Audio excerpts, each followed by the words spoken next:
My name is Mia Harrison, 29, former VP of Operations at Harrison Home Construction. I was sipping my latte when my phone buzzed with a voicemail from Dad. "You're out of the family business, Mia. Don't call back." 7 years of 70-hour weeks, millions in new contracts, my entire identity, gone in 15 seconds. My hands trembled, but my face remained expressionless as other customers chatted around me. I set my phone down, took a breath, and typed one word in response: understood. If you're watching this, drop a comment letting me know where you're tuning in from. Hit that like button and subscribe to join me on this journey of betrayal and rebuilding. Harrison Home Construction wasn't just a company to me. It was my inheritance, my future, and my home.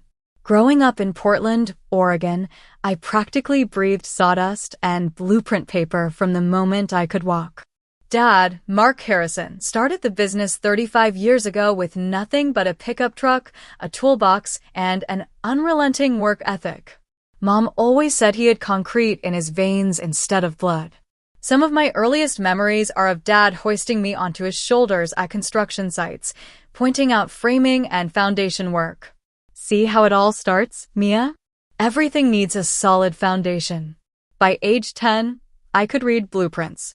By 14, I was helping with the accounting during summer breaks. The business was in my DNA. When college application time came around, there was never really a question about my path. I attended the University of Oregon, double majoring in business administration and sustainable building design. I graduated summa cum laude, gave the student commencement speech, and had job offers from 3 national construction firms before I even threw my cap. My father acted surprised when I told him I was turning them all down to join Harrison Home Construction, but the pride in his eyes was unmistakable. "Are you sure, Mia? Those are impressive offers." But we both knew where I belonged. I started in project management, deliberately avoiding any hint of nepotism. I worked harder than anyone, arriving before dawn and leaving well after dark. The crews respected me not because I was the boss's daughter, but because I knew what I was talking about and never asked anyone to do something I wouldn't do myself.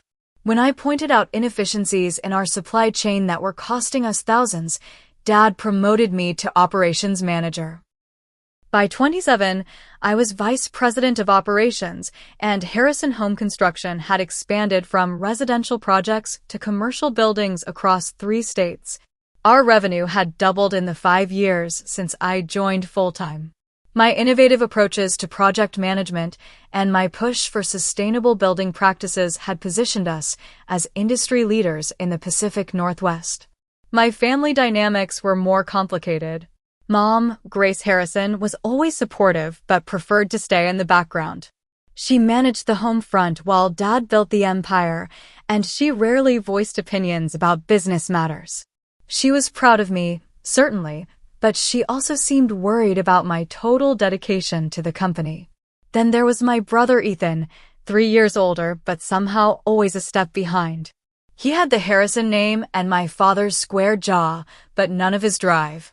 Ethan worked in sales, and while he was charismatic enough to bring in clients, he lacked follow-through. I often had to clean up his messes, promises made that our teams couldn't reasonably deliver, quotes given without consulting with engineering first. Yet Dad had a soft spot for him. "He'll grow into it," Dad would say. "Not everyone hits the ground running like you did, Mia." Despite Ethan's shortcomings, Dad had always been clear: someday this will all be yours and your brother's. Equal partners. A Harrison legacy. I believed him completely. Why wouldn't I? I dedicated my life to ensuring that legacy would thrive. Last year, we broke ground on our most ambitious project yet, a mixed-use development in downtown Portland focused on sustainable urban living. It was largely my vision: apartment units above retail spaces, all constructed with locally sourced materials, solar panels, rainwater collection systems, and communal green spaces. The Harrison West Side Commons would be our flagship achievement, the project that would cement our reputation as forward-thinking builders. At the groundbreaking ceremony, Dad handed me the golden shovel. "This one's your baby, Mia," he said for all to hear. The future of Harrison Construction. I remember the weight of that shovel, how right it felt in my hands, how clear my path forward seemed. That night, at the celebration dinner, Dad raised a toast to Mia, who sees not just what buildings can be, but what they should be. Everyone applauded. Even Ethan smiled, though it didn't quite reach his eyes. How could I have known then that within 6 months, I'd be standing in a coffee shop, staring at my phone, locked out of the future I'd helped build? The foundation I thought was solid had fault lines I never detected, and they were about to crack wide open. Looking back, I can pinpoint when things began to shift, though at the time the changes were subtle enough to dismiss. It started about 3 months before that fateful voicemail during our quarterly planning meeting. I'd prepared an extensive presentation on expanding our eco-friendly materials usage across all projects. The numbers supported it. Our sustainable builds were commanding premium prices and generating positive press. But when I pulled up the slides, Dad glanced at his watch. "Let's table this for now, Mia. We've got more pressing matters." He never specified what those matters were. That same week, I noticed Dad and Ethan having lunch together, not unusual in itself, but these lunches became daily occurrences. They'd stop talking when I approached their table. "Just some father-son catch-up," Dad would say with a dismissive wave. Then came the introduction of Richard Maxwell, my father's old college roommate, and a semi-retired executive from a national construction corporation. Dad brought him in as a strategic consultant without discussing it with me first. "Richard's got 40 years in the business," Dad explained when I questioned the decision. "He'll help us navigate this expansion phase." Maxwell was tall, silver-haired, and had the forced joviality of someone who laughed at his own jokes. He made himself at home in our offices, reviewing our contracts, examining our processes, and asking pointed questions about our client relationships. When I asked to see his reports, Dad told me they were still in development. I started noticing small decisions being reversed. A sustainable materials vendor I'd vetted and approved was suddenly dropped. A project manager I'd hired was reassigned. The marketing campaign I'd developed for Harrison Westside Commons was temporarily shelved. Each time I sought explanations, I received vague responses. "We're reassessing." "It's a timing issue. We'll circle back to that."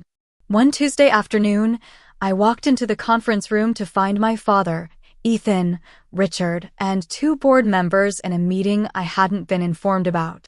They had blueprints spread across the table, modifications to the West Side Commons design that eliminated many of the sustainability features.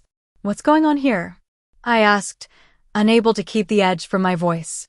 Dad looked up, momentarily startled. "Just exploring some value engineering options. Nothing final." "Value engineering? We're cutting the solar array and the rainwater system? These are cornerstone features of the design. The city approved our permits based on these elements." Richard Maxwell cleared his throat. The initial estimates were perhaps overly optimistic about ROI on these features. "We're simply recalibrating to market realities." "I ran those numbers myself," I countered. "They're solid. And we've already ordered materials." Dad stood up. "Mia, we can discuss this later. Richard has some insights worth considering." I felt the room close in on me. These weren't minor tweaks. This was a fundamental shift away from the vision I'd created and everyone had approved. And I was being excluded from the conversation. That evening, my assistant Jessica asked to speak with me privately. We walked to a nearby park, away from the office. "I probably shouldn't tell you this," she said, glancing around as if worried about being overheard, "but they've been having meetings, your dad, Ethan, and Mr. Maxwell, almost every day when you're out visiting sites. And Mr. Maxwell's son Connor has been in twice for interviews." "Interviews? For what position?" Jessica looked uncomfortable. "They didn't say specifically, but they were showing him around like he was already hired." "Your office was part of the tour." I tried to rationalize. "Perhaps they were bringing in additional management for the expansion." "But why the secrecy? Why not include me in these discussions?" That weekend, I stopped by my parents' house for our monthly family dinner. Mom seemed distracted, checking her phone frequently. When Dad stepped out to take a call, she leaned close to me. "Mia, be careful," she whispered. "What do you mean, Mom?" "Just watch your back. Your father's, he's not thinking clearly lately." Before she could elaborate, Dad returned, and she immediately changed the subject to her garden club. I tried to catch her alone again that evening, but she avoided being alone with me. As I was leaving, she hugged me tighter than usual, like she was saying goodbye rather than see you soon. The following week, I was explicitly excluded from a business dinner with a major potential client. When I asked Dad why, he claimed it was just a casual meeting, nothing official. Later I discovered they had signed a preliminary agreement for a luxury condo development, a project type I had specifically advised against due to market saturation. Each incident in isolation could be explained away. Together, they formed a pattern I was finally beginning to recognize. Something was happening at Harrison Home Construction, something that apparently didn't include me. But even with these warning signs, I never imagined how quickly and completely the axe would fall. April 17th began like any other Tuesday. Spring in Portland meant rain, but the sky had cleared enough for sunlight to break through the clouds as I drove to our newest site. I was meeting with Greenfield developers, a client interested in a significant commercial project that aligned perfectly with our sustainable building focus. I'd spent the previous week preparing comprehensive proposals and running cost projections. This could be our largest contract yet, a campus of office buildings designed to lead platinum standards. The meeting went exceptionally well. Martin Greenfield, the CEO, seemed impressed by the innovative approaches I'd suggested. "Your passion for sustainable building is exactly what we're looking for, Mia," he said as we shook hands. "I think Harrison is the right partner for us." I called the office immediately afterward, but got my father's voicemail. I left an excited message about the potential new contract, then decided to treat myself to coffee before heading back. I deserved a small celebration. This deal would add millions to our annual revenue and create jobs for dozens of workers. The coffee shop was busy with the mid-morning rush. I ordered my usual, a large latte with an extra shot, and found a quiet corner table near the window.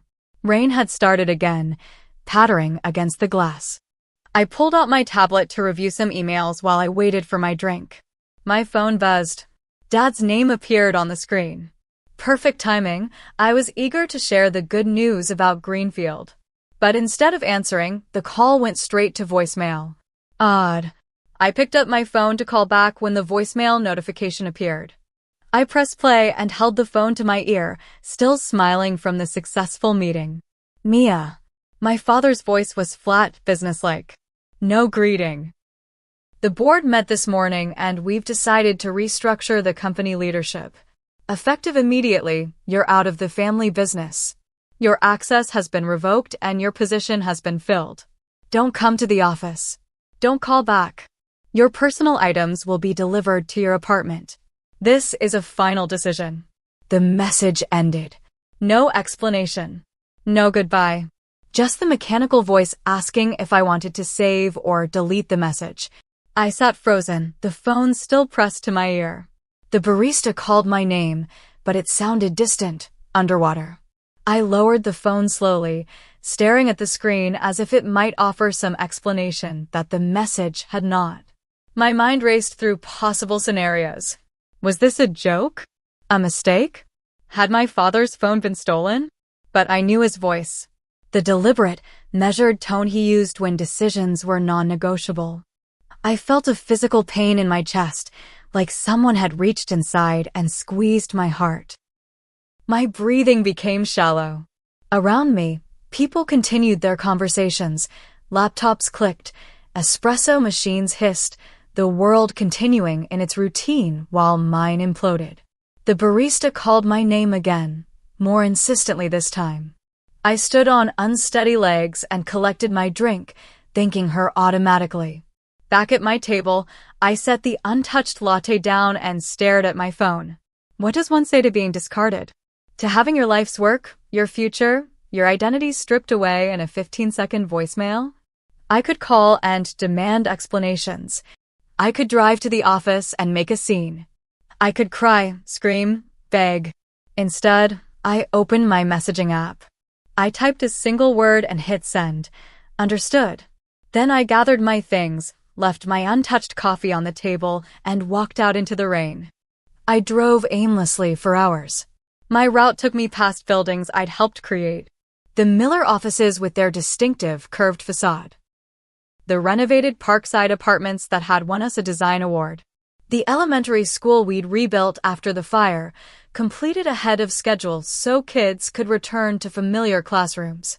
Each building was a chapter of my story, physical manifestations of my dedication and vision. Now they stood as monuments to what I'd lost. Eventually, I found myself parked outside my apartment building, a converted warehouse with exposed brick and tall windows. I'd chosen it for its proximity to the office.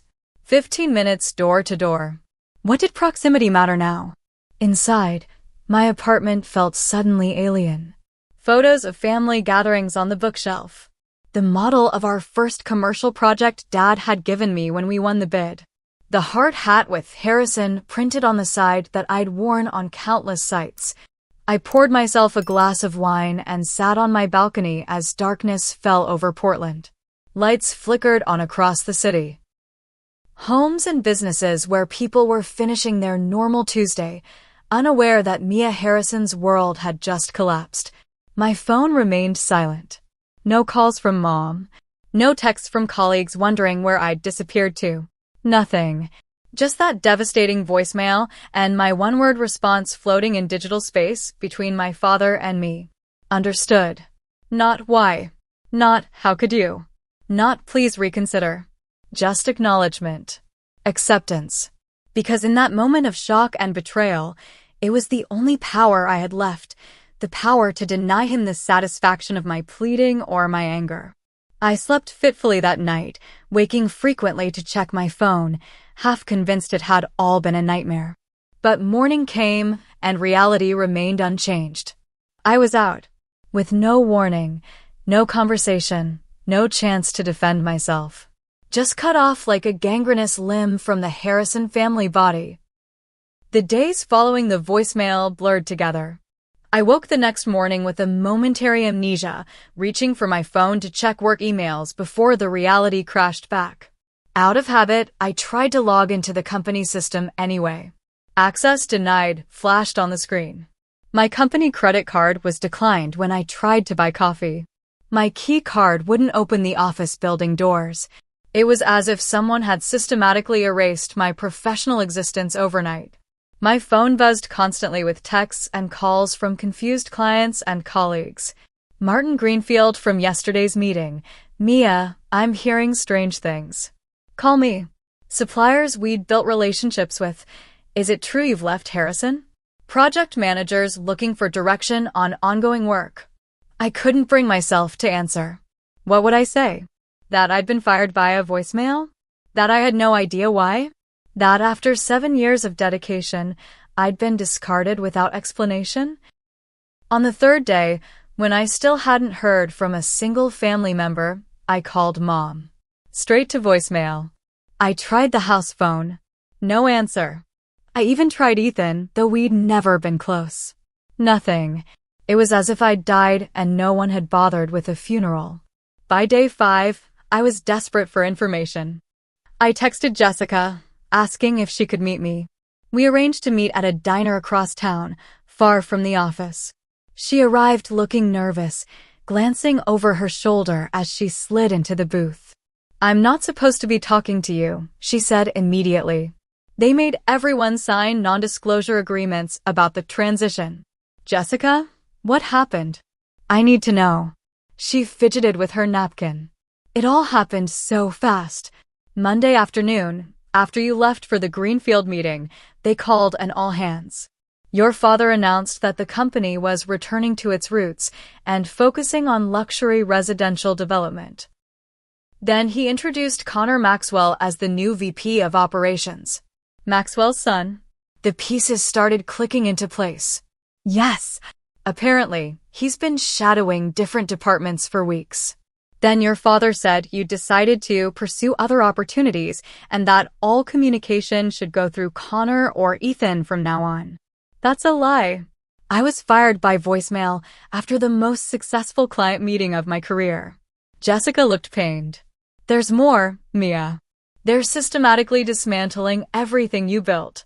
The sustainability initiatives, the community partnerships, the diverse hiring practices all being rolled back. The West Side Commons has been completely redesigned. No green features, just luxury condos with premium price tags. I felt physically ill. But why? Those initiatives were profitable. They differentiated us in the market. Richard Maxwell convinced your father that luxury development is where the quick money is.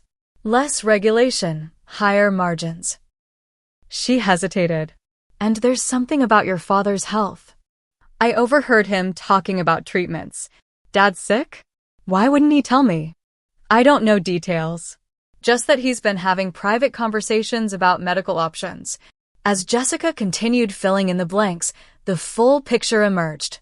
Richard Maxwell had orchestrated a complete company takeover from within, positioning his son as my replacement. My brother Ethan, always jealous of my closer relationship with the crews and my performance record, had allied with them. Together, they'd convinced my father that the company needed to change direction, away from my vision of sustainable, community-focused construction back to luxury projects with quick returns.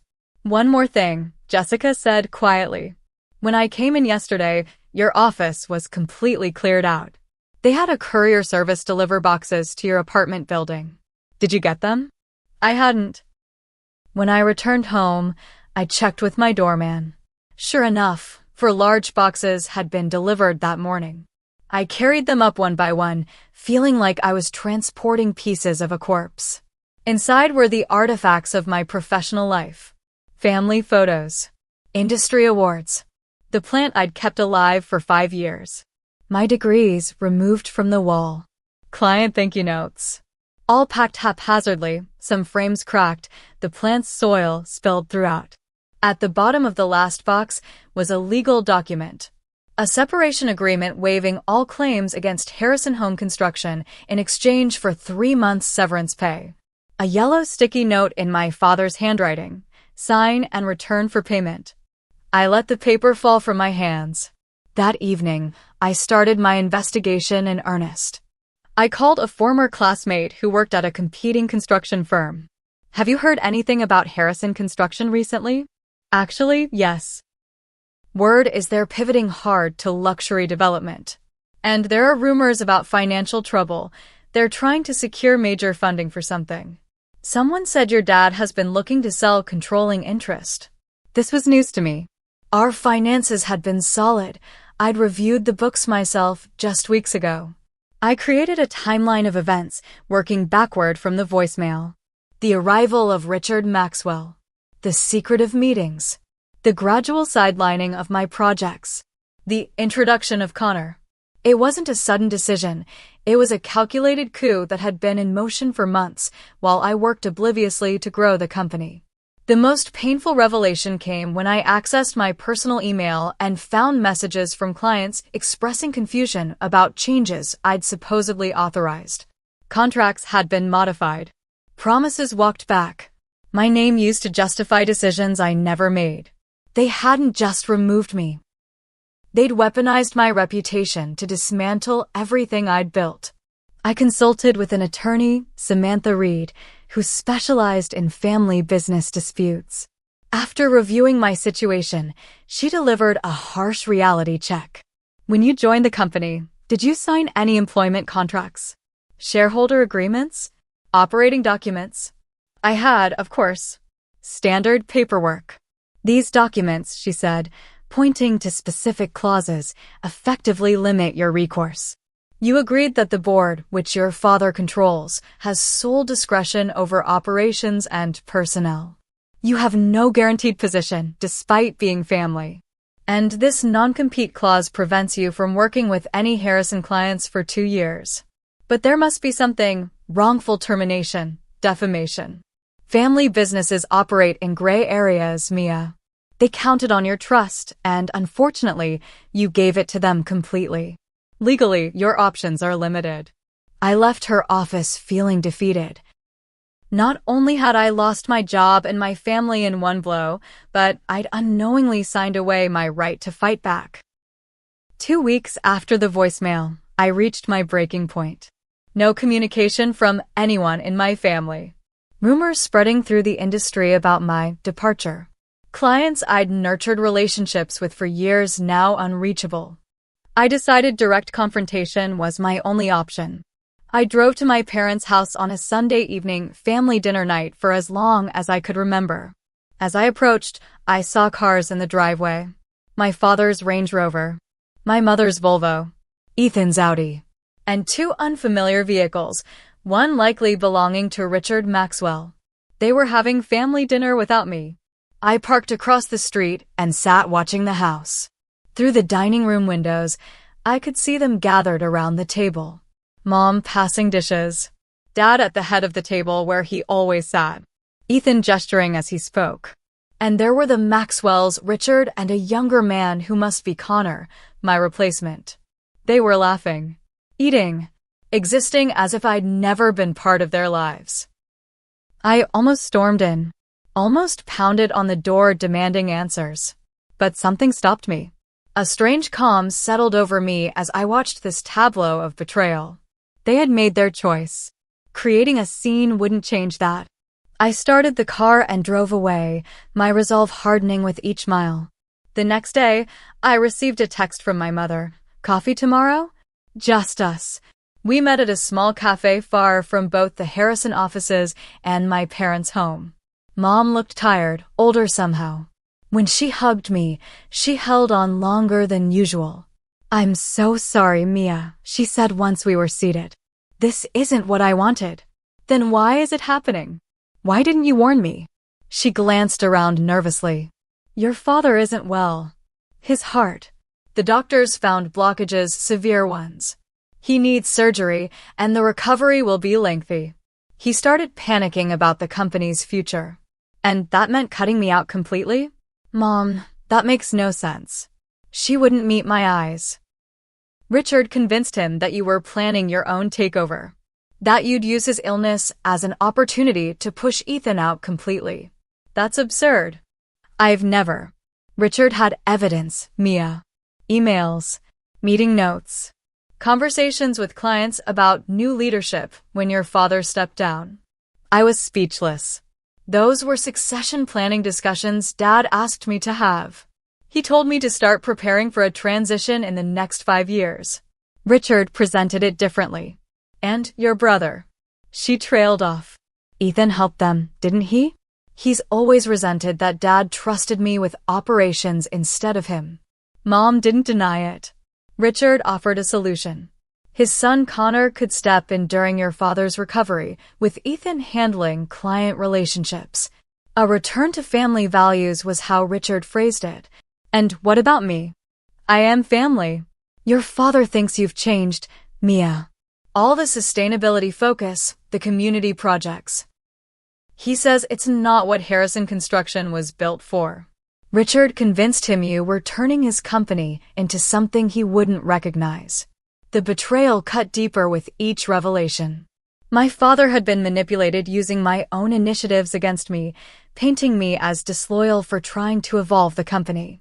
And rather than talking to me directly, he'd chosen to believe the worst and discard me without a word. Why a voicemail, Mom? After everything I've given to the company, to this family, why couldn't he even tell me to my face? She looked away. He was afraid you'd talk him out of it. You've always been persuasive, Mia. He couldn't risk facing you directly. As our conversation continued, I learned that Ethan had been systematically undermining me for months, collecting out-of-context statements, twisting my words in reports to our father. Richard Maxwell had manufactured evidence suggesting I was secretly planning to start my own company and take Harrison clients with me. The final straw was when Richard showed your father an email where you supposedly discussed moving client relationships away from Harrison. Your father saw it as the ultimate betrayal. That email doesn't exist, Mom. It's fabricated. I believe you. But your father doesn't. Or won't. He's scared, Mia. Facing mortality does strange things to people. We parted with another long hug. I'll try to talk to him, she promised, when he's stronger after the surgery. But we both knew it was too late. The damage was done. In the following weeks, the true extent of the sabotage became clear. Former colleagues reached out secretly to tell me that Ethan and Connor were systematically dismantling my professional reputation. They implied I'd mismanaged projects, made promises the company couldn't keep, alienated key stakeholders. My name was removed from the company website. Projects I'd led were now attributed to the Harrison team. The sustainability initiatives I'd championed were being marketed as Ethan's brainchild, though they were being scaled back significantly. The financial strain began to hit hard. My savings, while substantial, weren't infinite. I'd always reinvested most of my bonuses back into company stock I now couldn't sell due to transfer restrictions. The severance offer remained unsigned on my counter. Accepting it meant validating their version of events, but pride wouldn't pay my mortgage. Industry contacts who'd once been eager to collaborate now wouldn't return my calls. The non-compete agreement prevented me from approaching any Harrison clients. My professional identity had been so thoroughly entwined with the family business that without it, I seemed to disappear. One evening, I drove past the West Side Commons site. The sign had been changed. No more sustainable urban living. Now it advertised luxury condominiums from the $800s. All my work, my vision, erased as if it had never existed. I pulled over and watched the darkened construction site, tears streaming down my face. This was the final evidence that everything I'd built was being dismantled, brick by brick, board by board. Not just my career, but my legacy. That night, I signed the severance agreement. Not because I accepted their version of events, but because I needed to survive long enough to rebuild. I mailed it the next morning, feeling like I was signing my own professional death certificate. When the check arrived, I couldn't bring myself to deposit it for days. It felt tainted, blood money to buy my silence and disappearance. But eventually, practical necessity won out over principle. The money would buy me time. And time was what I needed most, time to heal, to plan, and eventually, to rise again from the ashes of betrayal. By month 3 after the voicemail, I had hit rock bottom. I'd moved from my spacious apartment to a tiny studio in a less desirable neighborhood to conserve funds. The severance money was dwindling faster than I'd anticipated. Job interviews in the construction industry mysteriously fell through after initial enthusiasm. The Harrison name had become a liability rather than an asset. One rainy night, Portland has no shortage of those, I sat on the floor of my new apartment surrounded by half-unpacked boxes. I'd been drinking wine straight from the bottle, scrolling through old photos on my laptop. Projects I'd managed, team celebrations, family events at the office. My life's work reduced to digital memories and a few cardboard boxes. I reached a photo from the groundbreaking of the West Side Commons. My father's arm around my shoulders, both of us in hard hats, golden shovels in hand. His smile seemed genuine. Was he already planning to cut me out even then? Had anything in my professional life been real? In that moment of despair, I almost gave up completely. I considered leaving Portland, changing careers, reinventing myself somewhere no one knew the Harrison name. Maybe I could teach construction management at a community college in another state. Or switch to real estate. Or abandon the industry entirely. My phone rang, startling me. Unknown number. I almost didn't answer, but some desperate hope made me pick up. Mia Harrison. My voice sounded hollow even to my own ears. Mia? It's Catherine Walsh. Catherine Walsh was the owner of Walsh Community Developments, a smaller firm focused on affordable housing projects. We'd collaborated on a joint venture 2 years earlier, a mixed-income apartment complex that had won several awards for innovative design within budget constraints. Catherine, this is unexpected. I've been trying to reach you for weeks. Your email bounces back, and your cell goes straight to voicemail. I hadn't been checking messages regularly, too many awkward conversations to navigate. Sorry about that. I've been transitioning. So I've heard. Industry gossip travels fast. She paused. Listen, I don't know exactly what happened at Harrison, and frankly, I don't care. What I do know is that when we worked together, you were the most competent, innovative project manager I'd ever encountered. For the first time in months, I felt a flicker of my old professional confidence. Thank you. That means a lot right now. It's not just flattery, Mia. I have a proposition for you. We've been awarded a contract for a small community center in North Portland. Tight budget, challenging site, sustainability requirements. I immediately thought of you. Catherine, I appreciate the vote of confidence, but I can't. My non-compete. I've had my lawyer review it. This wouldn't violate the terms. It's not a Harrison client. It's a completely different market segment, and you'd be a consultant, not an employee of a competitor. We could structure it carefully. The possibility of working again, of building something meaningful, was intoxicating. But fear held me back. I don't know, Catherine. I'm not sure I'm ready to jump back in. Take some time to think about it. The offer stands. We start preliminary design in 2 weeks. After we hung up, I stared at the phone in my hand. An opportunity when I'd thought all doors were closed to me. But did I have the courage to walk through? The next day brought another unexpected connection. An email from George Phillips, my father's original business partner who'd retired and sold his stake 15 years ago. He'd heard about my departure and wanted to meet. We met at his home, a modest house with an impressive workshop in the back where he still built custom furniture as a hobby. At 75, George remained sharp and direct. Your father's making the same mistake he made with me, he said, after minimal pleasantries. Pushing out the person who could take the company forward because he's afraid of change. George shared a history I'd never known. How he and my father had clashed over expansion plans. How my father had maneuvered to dilute George's ownership until selling made more sense than fighting. How their 40-year friendship had ended over business disagreements.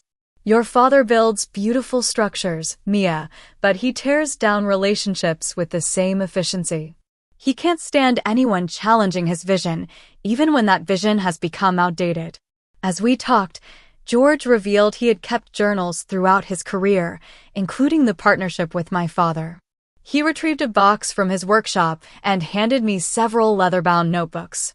You might find some perspective in these. History has a way of repeating itself in family businesses. That night, I started reading George's journals. They detailed the early days of Harrison Construction, originally Phillips and Harrison Builders, including a strikingly familiar pattern.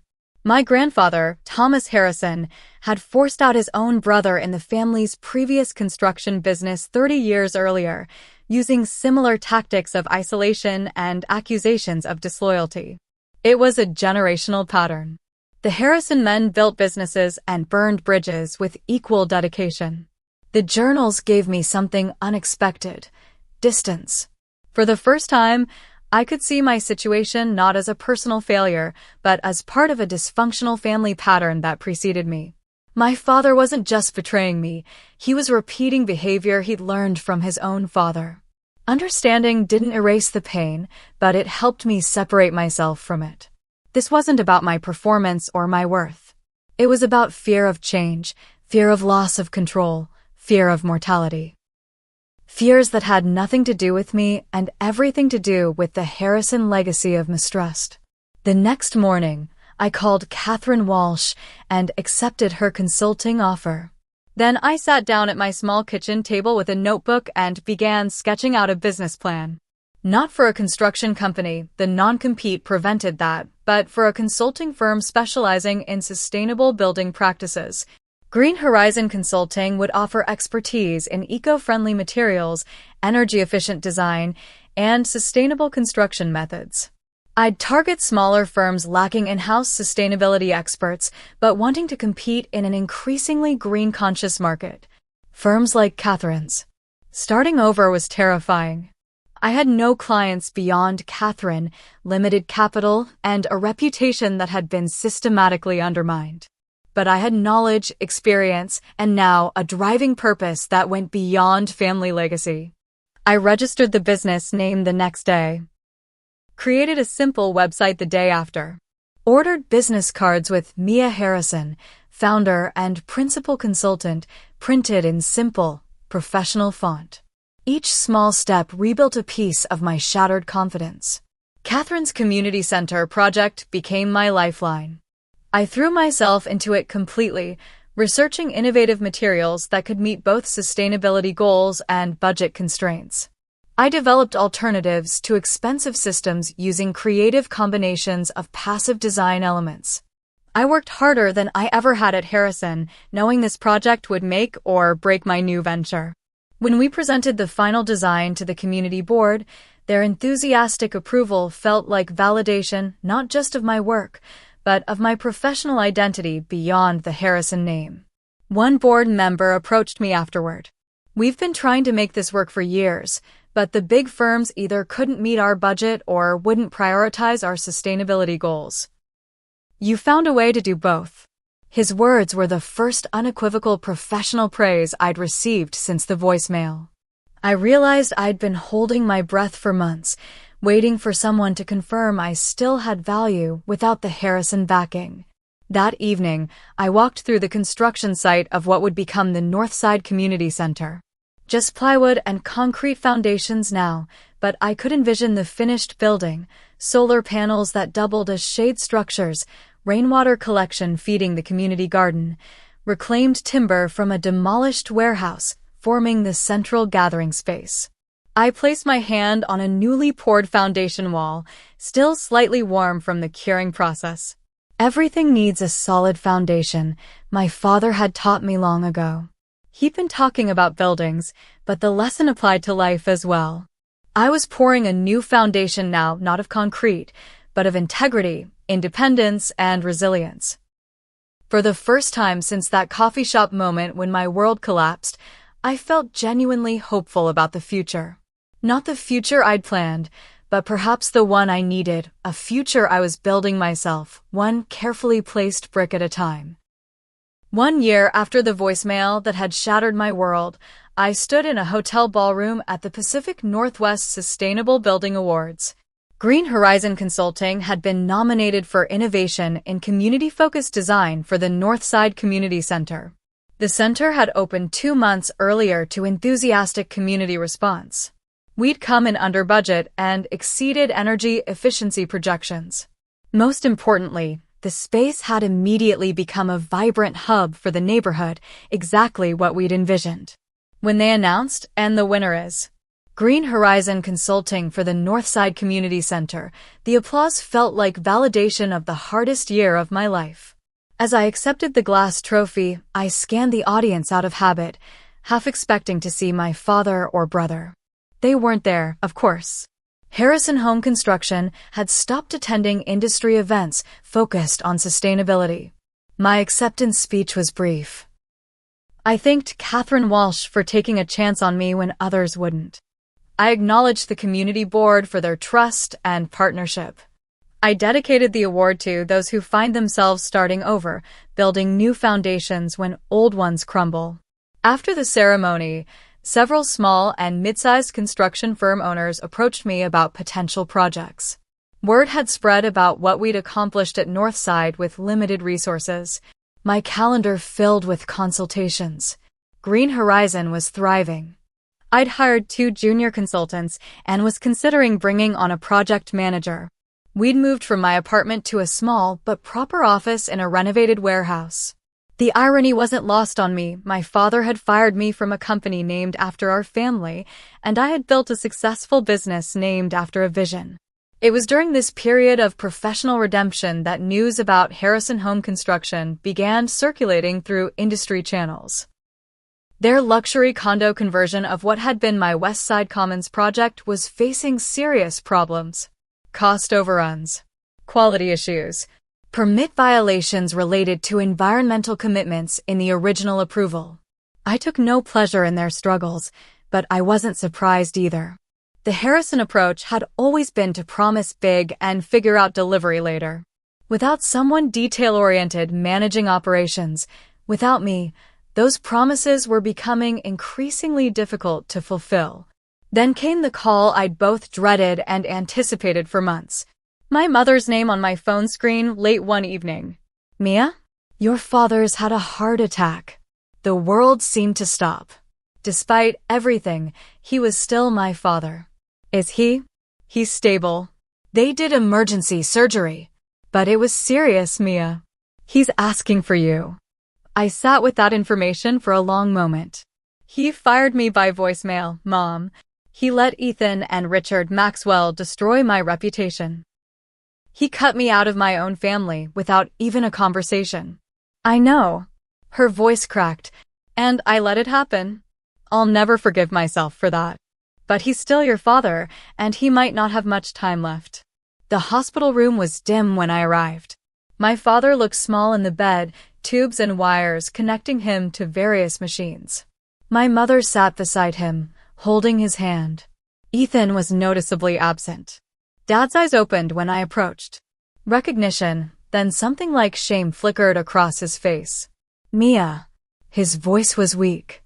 You came. Mom said you asked for me. He nodded slightly.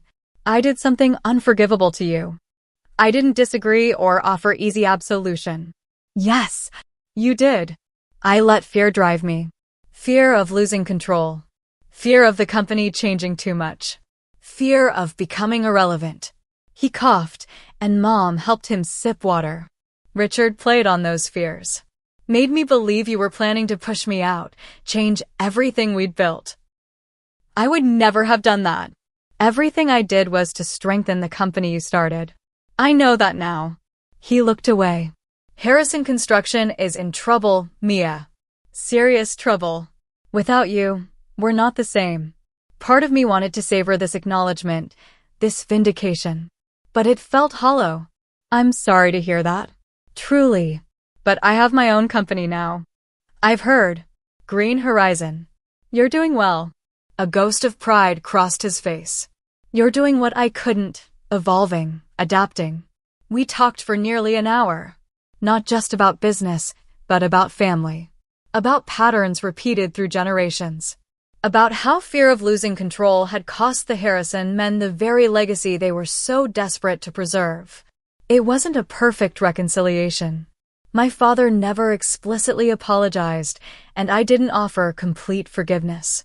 But we reached a kind of understanding, an acknowledgement of what had been lost and what might still be salvaged, not in business, but in family. As I was leaving, he said, "That message I left you." The voicemail. When you only replied, "Understood," that was the moment I first doubted what I'd done. You didn't beg, didn't argue, just accepted it with more dignity than I'd shown delivering the news. It wasn't acceptance, I told him. It was the only power I had left in that moment, to deny you the satisfaction of seeing me break. He nodded slowly. You're stronger than any Harrison before you, Mia. You built something new from nothing. I've only ever known how to follow the path already laid. In the months that followed, our family began a cautious healing process. Mom and I renewed our weekly lunch dates. Dad and I spoke occasionally, mostly about neutral topics, as we carefully navigated our new relationship. Ethan eventually apologized after the Maxwell partnership imploded, leaving him to face the consequences of decisions he hadn't fully understood. Harrison Home Construction survived, though in a diminished form. They sold off the troubled West Side Commons project to a developer who, ironically, hired Green Horizon to consult on making it more sustainable. My father stepped down as CEO, taking on a chairman role with limited involvement in day-to-day operations. I declined offers to return to the family business. The bridges burned were too structural to be safely crossed again. But I did occasionally consult on specific Harrison projects when asked, a professional courtesy that satisfied both sides without reopening old wounds. 2 years after the voicemail, I stood at a different construction site, the groundbreaking for Green Horizons' first design-build project. We'd partnered with Catherine Walsh's firm to create affordable, sustainable housing for healthcare workers. The project represented everything I believed construction could and should be: community-focused, environmentally responsible, economically viable. As I pressed the ceremonial shovel into the dirt, I thought about foundations again. How they must be solid but also flexible enough to withstand shifting conditions. How sometimes the strongest structures rise from cleared ground rather than patched ruins. The voicemail that had devastated me had also, paradoxically, freed me. Freed me from the constraints of family expectations and traditional thinking. Freed me to build something that truly reflected my values rather than compromising to maintain peace. Freed me to discover strengths I never knew I possessed when the supports I'd relied on were suddenly removed. "You're out of the family business," my father had said. "Understood," I had replied. Not as surrender, but as the first word of a new chapter one would write myself. That single word had been a commitment to myself, to my values, to my vision. A promise that I understood not just what I had lost, but what I could still create. That I understood my worth extended beyond the Harrison name. That I understood life's most important foundation isn't built of concrete and steel, but of integrity, resilience, and the courage to begin again. Today, as I look out at the team wearing Green Horizon hard hats, I feel a profound gratitude for that painful lesson. In losing my inherited legacy, I found my authentic path. In being cast out, I found my way home to myself. If you've ever had to start over after betrayal, I hope my story gives you courage. Sometimes our greatest strength emerges only when everything familiar is stripped away. Sometimes the most beautiful structures rise from the ashes of what we thought we couldn't live without.